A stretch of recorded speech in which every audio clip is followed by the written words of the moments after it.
사실 오늘 말씀은요, 이 제자들이, 이제 예수님께서, 예루살렘을 떠나지 말고 뭐라고 했습니까? 아버지께서 약속하신 것을 기다려라. 이렇게 말씀하시고, 이제 이 열흘 뒤에 뭐가 옵니까? 오순절 성령 강림이 이제 시작되잖아요.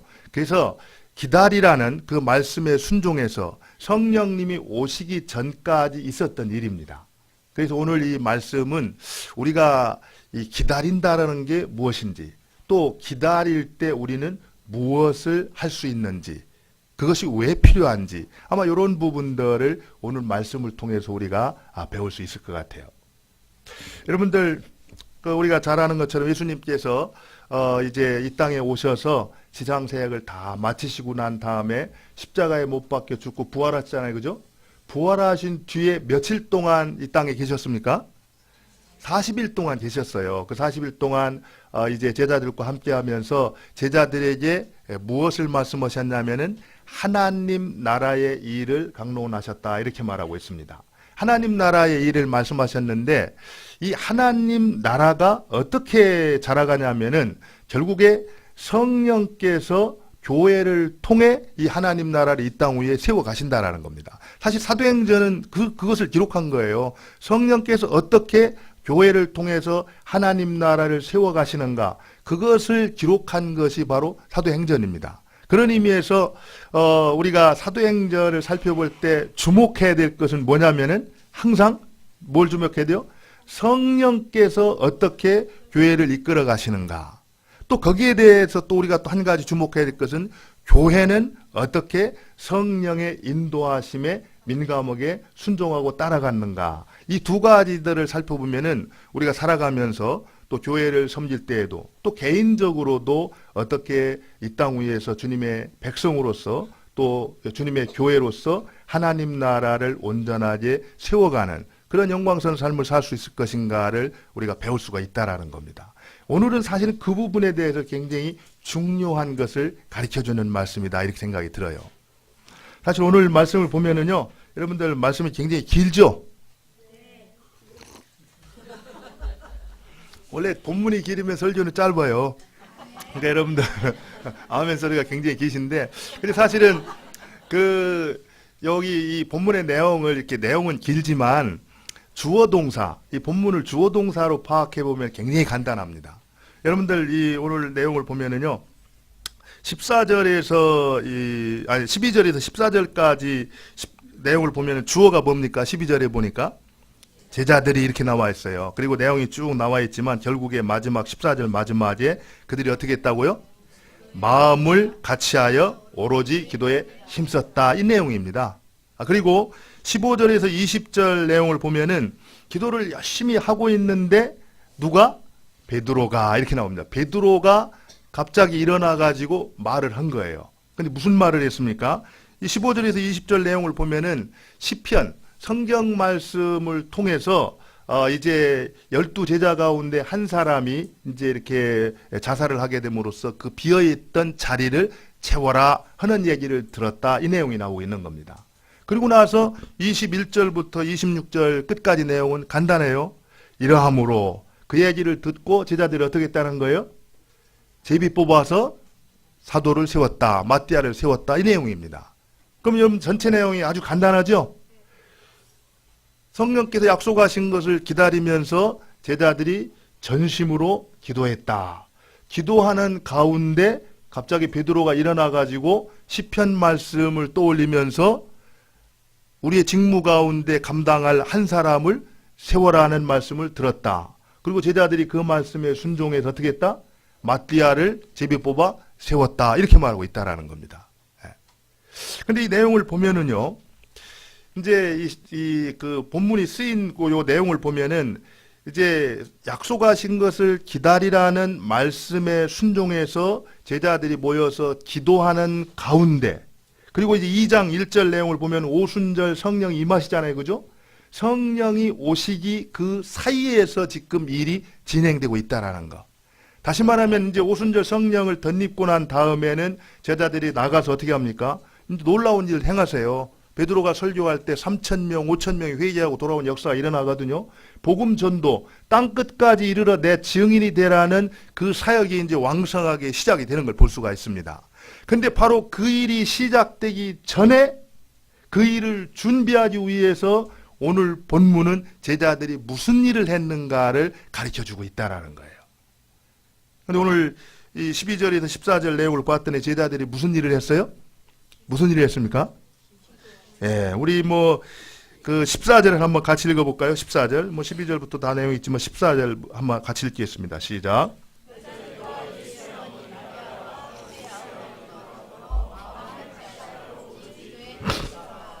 예, 거기 보면은 마음을 같이하여 뭐라고요? 오로지 기도에 힘쓰더라 이랬습니다. 옛날에 오로지 부분을 옛날 성경에는 전혀 기도에 힘썼다 이렇게 말하고 있거든요. 영어 성경에 보면은 컨스탄틀리라고 쓰거든요. 끊임없이 중단 없이 기도했다 이렇게 말을 하고 있습니다. 그런데 어떤 성경에 보면 또 그렇게 나와 있어요. 계속해서 기도하는데 뭐라고요? 아주 굳건하게 굳은 심지를 가지고 믿음으로 기도했다 이렇게 말하고 있습니다. 다시 말하면은 제자들은 지금 기도를 하고 있는데 전심으로 기도한 거예요. 전심으로. 근데 전심으로 기도할 때 성령께서 오실까 말까 이렇게 어떤 의심하면서 기도했다는 것이 아니라 틀림없이 하나님이 약속하신 그 성령님이 오실 거야 라는 확신을 가지고 흔들림 없이 견고한 믿음을 가지고 그 가운데서 기도를 했다는 겁니다. 기도를 했는데 어떻게 기도했다고요? 중단하지 아니하고 계속해서 간절함으로 한 마음으로 기도했다라는 거예요. 그리고 결국에 그 기도로 인하여서 결국에 이제 2장 1절에 보면은 오순절 성령 강림을 경험하잖아요. 근데 오늘 이제 보면은요, 우리가 어떤 일을 준비할 때, 또 교회가 사역을 준비할 때, 우리에게 있어야 될 가장 중요한 것이 오늘 본문은 뭐라고 말하고 있어요? 기도라고 말하고 있다. 기도. 여러분들이 사실 기도와 부흥, 또 기도와 선교 굉장히 중요한 말이거든요. 한 쌍이거든요. 기도할 때 부흥의 역사가 일어난다라는 거예요. 기도하지 않으면 부흥도 일어나지 않습니다. 또 그리고 기도와 선교도 한 쌍이에요. 기도할 때 선교가 시작되고 기도하는 것을 통해서 선교가 계속된다라는 겁니다. 그러니까 지금 우리가 해야 될 일이 있다라고 그러면은 열심히 선교하고 뭘 하는 것이 아니라 뭐가 필요한 거예요? 기도가 필요하다는 겁니다. 기도. 사실 우리도 이곳에 교회가 세워진 데 지금 이제 반년이 조금 이렇게 지났는데 그 가운데 하나님께서 많은 은혜를 주셨어요. 그리고 또 터를 닦는 일들을 하셨습니다. 근데 지금 우리에게 무엇보다도 필요한 것이 하나가 있다라고 그런다면은 뭐예요? 기도하는 겁니다. 특별히 성령을 의지해서 하나님께서 우리를 준비시켜 주시고 우리에게 은혜를 주시기를 간절한 마음으로 중단 없이 우리가 기도를 드릴 때 그 기도를 통해서 분명히 하나님께서는 역사를 시작하시고 일을 행하신다라는 겁니다. 근데 어떤 것 같아요? 우리 여러분들 개인적으로나 열심히 기도하세요? 네, 사실 우리 모습을 보면은 특별히 요즘에 저는 그런 걸 느껴요. 다 마찬가지겠지만 제가 20년 전에 선교지로 이렇게 떠날 때 그때만 해도 청년들이 무서웠어요. 막 생명을 걸고 기도하고 목숨 걸고 헌신하고 전도하고 그랬거든요. 근데 요즘은 그런 모습을 이렇게 보기가 좀 힘든 것 같아요. 그리고 또 교회 자체가 굉장히 폼나고 아주 멋있게 이렇게 폼나는 것을 너무 이렇게 추구하다 보니까 정말 순수한 믿음, 순수한 복음을 이렇게 추구하는 것이 많이 사라져 있지 않는가 그런 것들을 보게 됩니다. 사실 우리의 문제는 기도를 하지 않는 게 문제가 아니고 정말 전심으로 생명 걸고 드리는 그런 기도가 없다라는 것이 문제라는 겁니다. 믿지 않는 게 문제가 아니라 믿기는 믿는데 자기 생각의 범위 안, 자기 경험의 범위 안에서 믿는다라는 게 문제라는 거예요. 우리가 하나님 말씀을 통해서 지금 이곳에서도 2000년 전 주님과 동행했던 그 하나님이 지금 우리 하나님이라는 걸 믿고 이곳에서 이때 일어났었던 일들이 얼마든지 일어날 수 있다라는 확신을 가지고 목숨을 걸고 생명을 걸고 기도를 할 때 그때 일어났던 일들이 지금 이곳에도 얼마든지 일어날 수 있는데 우리는 지금 21세기 대명천지에 어떻게 그런 일들이 일어나? 그러면서 우리 스스로 하나님의 능력을 제한한다라는 겁니다. 그리고 기도를 해도 사실 오늘 이 내용을 보면은요, 마음을 같이 해서 오로지 기도에 힘쓰니라 이렇게 말하고 있는데 성경에는 나와 있지 않지만 여러분들 예수님이 40일 동안 함께 하셨다가 떠나셨어요. 자기 대장이 이제 사라진 겁니다. 자기들이 믿고 의지했던 분이 떨어졌어요. 그리고 온갖 핍박과 어려움이 있는 그런 가운데 제자들이 형편을 생각해 보세요. 마음이 어떻겠습니까? 그 약속하신 성령, 그분이 안 오시면 안 되는 겁니다. 그분이 오셔야 사는 거예요. 그렇기 때문에 정말 간절한 마음으로 그 앞에 모여서 다른 모든 것들을 제쳐놓고 오로지 기도에 힘썼다 이렇게 말하고 있거든요. 그러면 그때 이 제자들의 기도했던 사람들의 마음 어땠을 것 같아요? 그리고 그 사람들의 어떤 몸짓이나 표현이 어떻게 했을 것 같습니까? 그냥 점잖게 이렇게 폼내고 앉아갖고 이렇게 조용히 생각하면서 기도했을 것 같아요? 정말 죽기 살기로 목숨 내놓고 기도했을 거예요. 그러면서 아마 콧물 눈물이 다 쏟아졌을 거고 어떻게 보면은 몸도 막 흔들고 뒤틀고 그리고 음성도 보통 때와 다르게 막 이렇게 흥분되고 격양이 돼가지고선 다른 사람들이 봤을 때는 어떻게 채신머리 없이 저럴 수 있어? 이렇게 비판을 받을 수 있는 그런 모습일 수도 있었다라는 겁니다. 근데 우리 다른 분들 기도할 때 여러분들 혹시 그런 분들 안 계세요? 품위 좀 지키고 좀 지성적인 그런 것도 지키고 그렇게 하지 왜 이렇게 비지성적이고 감정적이고 저렇게 유별나게 해야 되냐 뭐 이렇게 사람들이 말할 수도 있습니다. 근데 가만히 여러분들 보면은요, 그런 사람은 아직도 그런 기도를 한 번도 해보지 못한 사람입니다. 그리고 그렇게 목숨 걸고 기도하지 않으면 안 되는 기도의 제목을 가져본 적도 없는 사람일 수도 있어요. 정말 하나님만이 그 문제를 해결할 수 있고 하나님이 아니면 도저히 답이 없다라고 생각해서 죽기 살기로 기도해 본 사람들은 그 마음을 이해할 수 있는 겁니다. 우리가 함부로 누구를 판단하거나 그럴 필요가 없는 겁니다. 오히려 정말 얼마나 간절하면은 얼마나 그것이 필요하면은 저렇게 기도할까. 그러면서 같이 응원하고 같이 기도해 주는 것이 우리 공동체라는 겁니다. 어쨌든 기도를 안 하는 게 문제가 아니라 기도를 하는데 전심으로 기도하지 않는 게 문제고요. 기도하면서 딴 생각하는 게 문제라는 겁니다. 여러분들 기도할 때 잡생각 해요, 안 해요? 뭐 기도하면서 스스로 판단하잖아요, 그죠? 그러나 그렇게 해서는 우리의 기도가 하늘 보좌로 움직일 수가 없다라는 겁니다. 하나님 앞에 나뉘어지지 않는 한 마음을 가지고 하나님 앞에 간절함으로 전심으로 기도를 드릴 때 하나님께서 우리의 기도를 들으시고 우리의 필요를 공급해 주신다라는 거예요. 근데 오늘 말씀을 보면은요, 사실 기도를 할 때 중요한 기도라는 것은 잠언 3장 5절 6절에도 그렇게 말하고 있잖아요. 너는 여호와를 의뢰하고 내 명철을 의지하지 말라. 너는 범사에 그를 인정하라. 그리하면 그가 네 길을 지도하시리라. 이 얘기는요, 우리가 기도할 때는 항상 두 가지를 알아야 됩니다. 하나님이 누구신가를 알아야 되고 또 내가 누구인가를 알아야 돼요. 하나님이 역사의 주권자가 되시고 내 인생의 주인님이 되신다. 이 사실을 아는 사람은 기도를 합니다. 또 한 가지요. 나는 그분의 피조물이고 나는 연약하기 때문에 그 하나님의 도우심이 없이는 온전할 수가 없다라는 사실을 인정하는 사람들, 자기 자신의 결핍과 한계를 인정하는 사람들이 그 하나님 앞에 나가서 기도할 수 있다라는 겁니다. 그렇기 때문에 기도할 때는 겸손해지지 않을 수 없는 거예요. 그죠? 그리고 어떻게 보면은 겸손한 사람만이 기도할 수 있는지도 몰라요. 아직도 여전히 나는 괜찮은 사람이라고 생각하고 뭐 하나님이 그렇게 내 인생에 그렇게 필요한가? 이런 사람들, 교만한 사람들은 절대 믿음의 기도를, 온전한 기도를 드릴 수가 없는 거죠. 그런데 이렇게 열심히 한 마음으로 전심으로 기도를 했는데 그 다음에 무슨 일이 일어났어요? 바로 오순절 성령이 내려왔습니까? 그렇지 않아요. 그렇지 않고 우리 15절에 보니까 우리 15절을 한번 같이 읽겠습니다. 시작. 15절.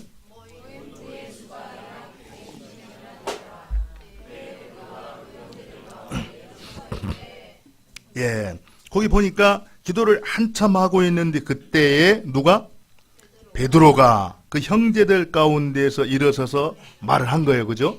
무슨 말을 했냐면은 16절부터 쭉 나오는데 결국에 마지막 20절에 보니까 시편에 기록되었으되 그의 거처를 황폐하게 하시며 거기 가하는 자가 없게 하소서 하였고 또 일렀으되 그의 직분을 타인이 취하게 하소서 하였도다. 그래서 결국에 때가 되면은 바로 12사도 가운데 빠졌던 유다의 직분, 그 직분 감당할 자를 다른 사람이 취하도록 해야 된다라는 그 말씀을 떠올려 주신 겁니다. 그랬더니 21절에 뭐라고 말씀하고 있어요? 이러함으로. 그래서 결국 제비 뽑아 그 사람을 세웠다 이렇게 말하거든요. 이 얘기는 굉장히 중요한 얘기입니다. 우리가 기도를 드릴 때 우리는 보통 기도를 하면은 우리의 어떤 필요한 것을 구하는 걸 생각하잖아요. 그죠? 근데 기도의 가장 중요한 것 중에 하나가 뭐냐면은 하나님의 음성을 듣는 겁니다. 하나님의 음성을 들어야 하나님의 뜻을 우리가 성취해 갈 수가 있는 거예요. 기도하는 가운데 열심히 기도할 때 성령께서 이제 베드로에게 뭐 한 거예요? 하나님의 뜻을 생각나게 하신 거예요. 성령이 그 일을 하시는 겁니다. 그래서 우리가 기도하면서 내게 필요한 것을 열심히 간구하는 것도 중요하지만 기도하면서 하나님께서 뭐라고 말씀하시는가를 듣는 일도 중요하다라는 겁니다. 사실 우리가 보통 하나님과 이제 대화한다라고 할 때 그런 얘기 하잖아요. 우리는 기도를 통해서 우리의 마음을 하나님께 아뢰고 하나님은 성경을 통해서 우리에게 말씀하신다. 이렇게 얘기를 하는데 어떻게 하나님이 성경을 통해서 우리에게 말씀하시는가? 우리는 어떻게 그것을 들을 수가 있는가? 우리 요한복음 14장 26절을 한번 볼까요? 우리 요한복음 14, 26절 같이 한번 읽겠습니다. 시작. 요한복음 그 뒤로 쭉 가시면 아마 있죠? 요한복음 보혜사 한번 같이 읽겠습니다. 시작.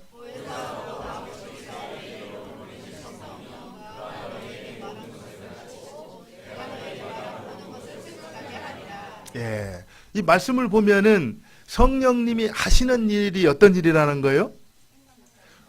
자신의 말을 우리로 하여금 생각나게 하신다라는 거예요. 우리가 묵상하고 말씀을 배우고 읽고 열심히 하잖아요. 그죠? 그런데 우리가 기도하는 가운데 정말 내가 하나님의 인도를 받기를 원하는데 정말 어떻게 무엇을 해야 될까를 모를 때 그때 성령께서 뭐라고 말씀하신다라는 거예요? 자신의 말씀을 하나님의 말씀을 생각나게 하신다라는 겁니다. 그렇기 때문에 여러분들이 열심히 기도하는 가운데 내가 해야 될 얘기를 열심히 일방적으로 쏟아 부은 다음에 예수님의 이름으로 기도합니다. 아멘! 하고 끝날 것이 아니라 뭐가 필요하다는 겁니까? 기도하면서 하나님께서 내 마음속에 어떤 말씀을 통해서 가르쳐주고 있는가? 그 말씀 생각나게 하시는 말씀이 어떤 말씀인가를 우리가 귀 기울여서 들을 수 있어야 된다는 겁니다.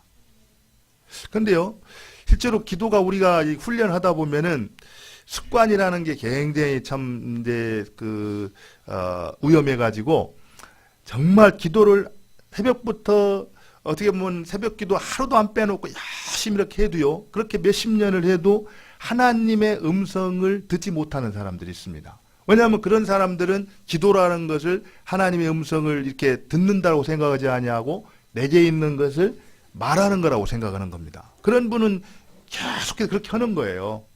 그런데 어떤 분들은 말씀도 드리지만 하나님의 음성을 듣는데 아주 익숙한 분들이 있어요. 그러다 보면은 말씀을 통해서 기도하는 가운데 하나님이 떠올려 주시는 말씀이 있어서 그 말씀을 붙들고 자기도 살아갈 뿐만 아니라 공동체를 위해서 헌신하고 봉사하는 분들이 많습니다.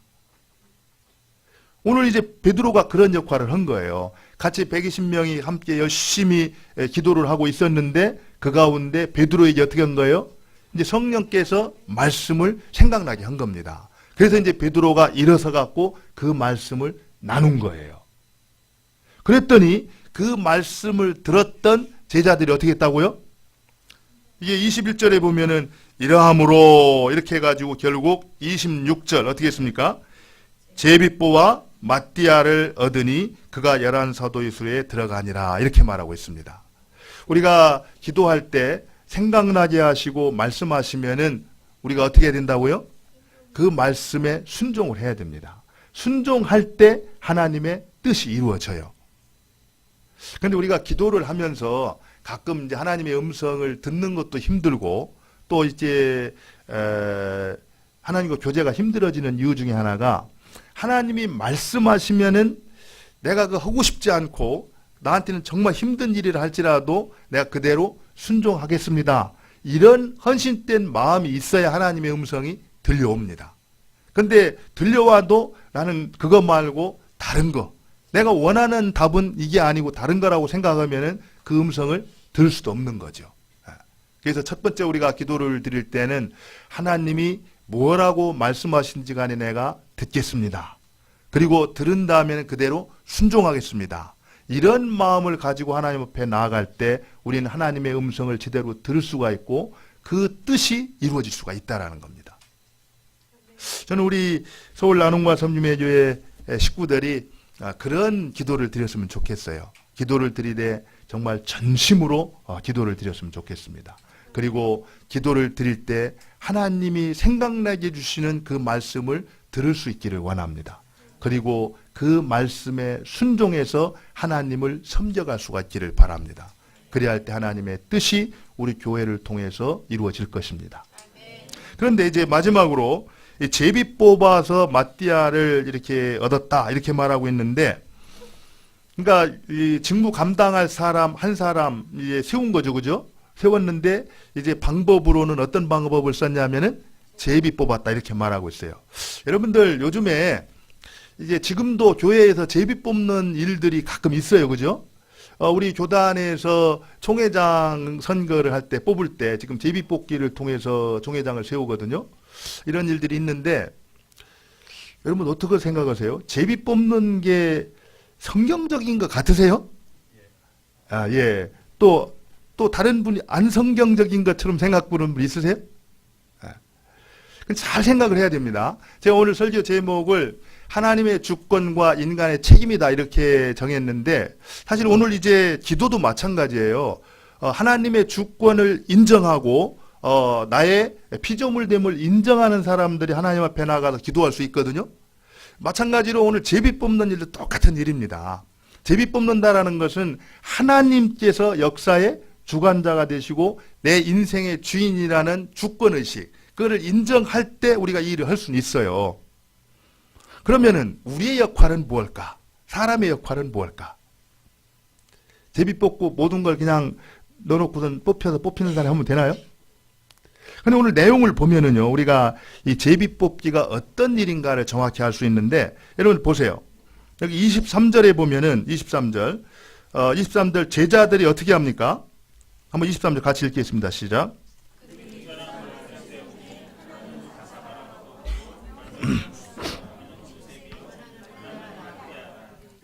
예, 그들이 두 사람을 내세웠다 이렇게 했잖아요, 그죠? 두 사람을 추천을 한 겁니다. 추천했는데 두 사람 다 앞에서 보면은 그 12 사도의 비었던 자리를 채울 수 있는 한 사람, 그 사도의 자격이 있는 사람을 추천을 한 거예요.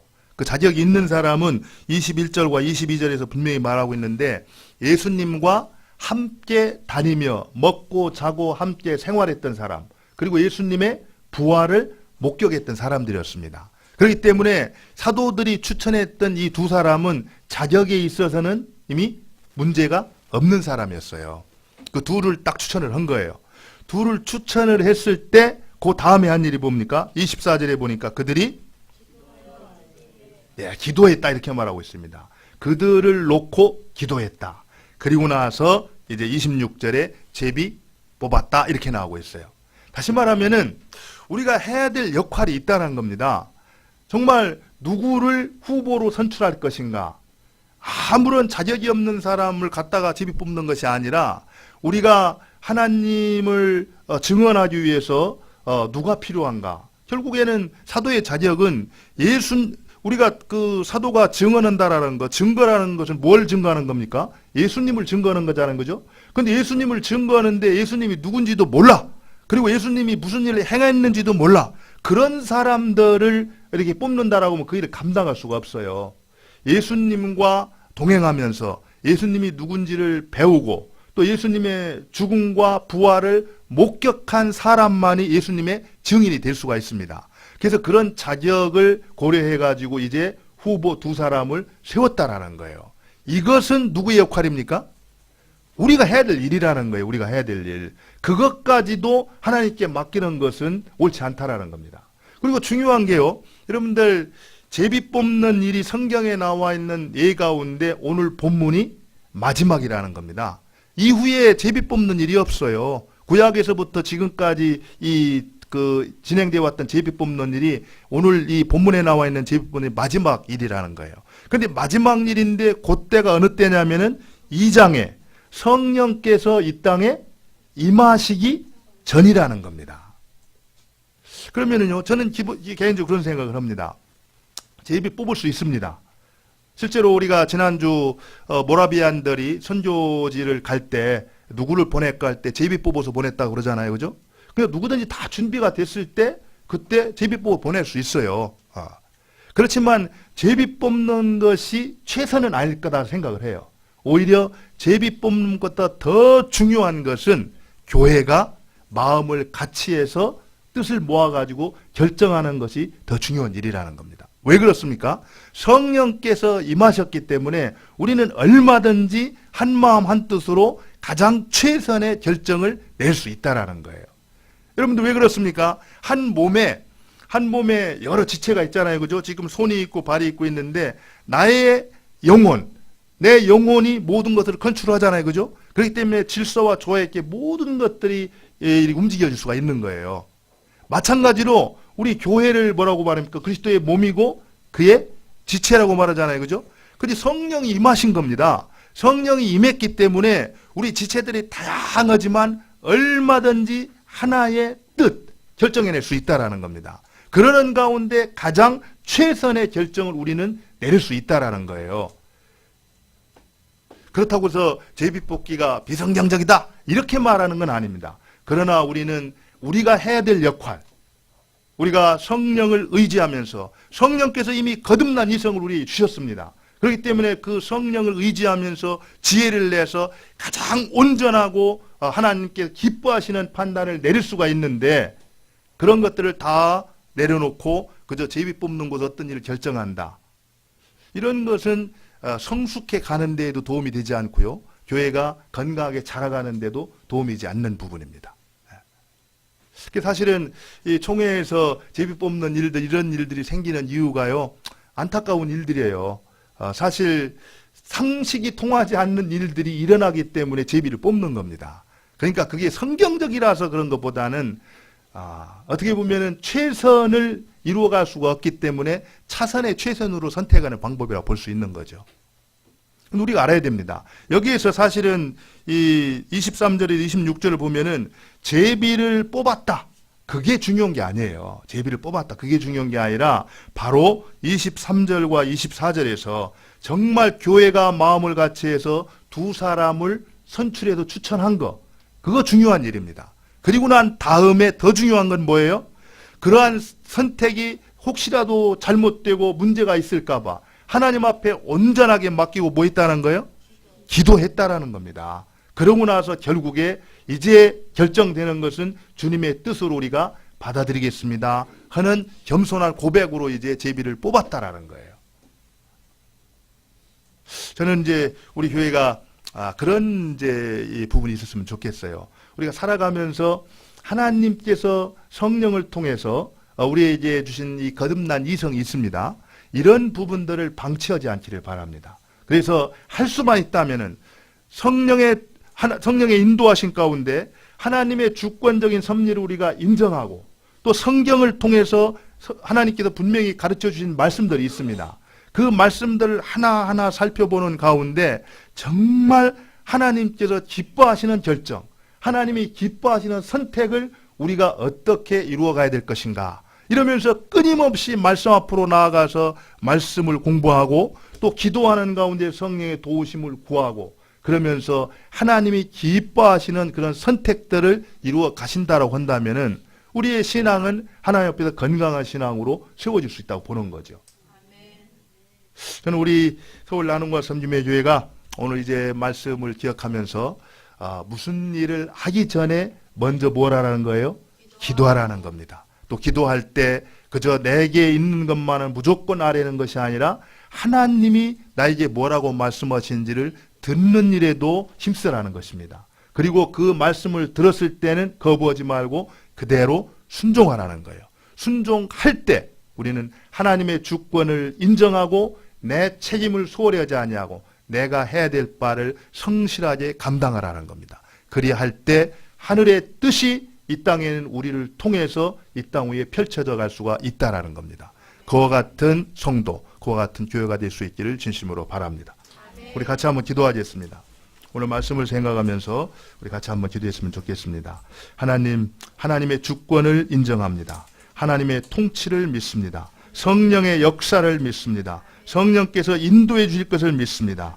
내가 성령의 인도하심에 민감해서 성령의 인도하심을 따라 순종함으로 하나님의 뜻을 이루는 성도, 뜻을 이루는 교회 될 수 있게 하여 주옵소서. 같이 한번 합심해서 기도하겠습니다. 하나님 아버지, 그렇습니다.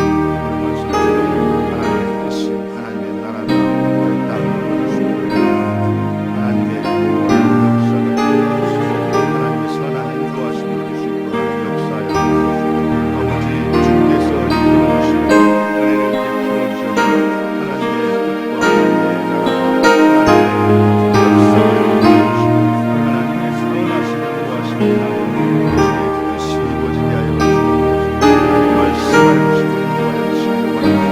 사랑하는 친구들, 한 사람 한 사람 성령을 받기를 원합니다. 성령을 의지하기를 원합니다. 그분의 인도하심과 그분의 역사하심을 통해서 주님의 뜻을 이루어갈 수 있기를 원합니다. 하나님 말씀하여 주시고 가르쳐 주시고 은혜를 더하여 주시고 하나님이 이끌어 주시고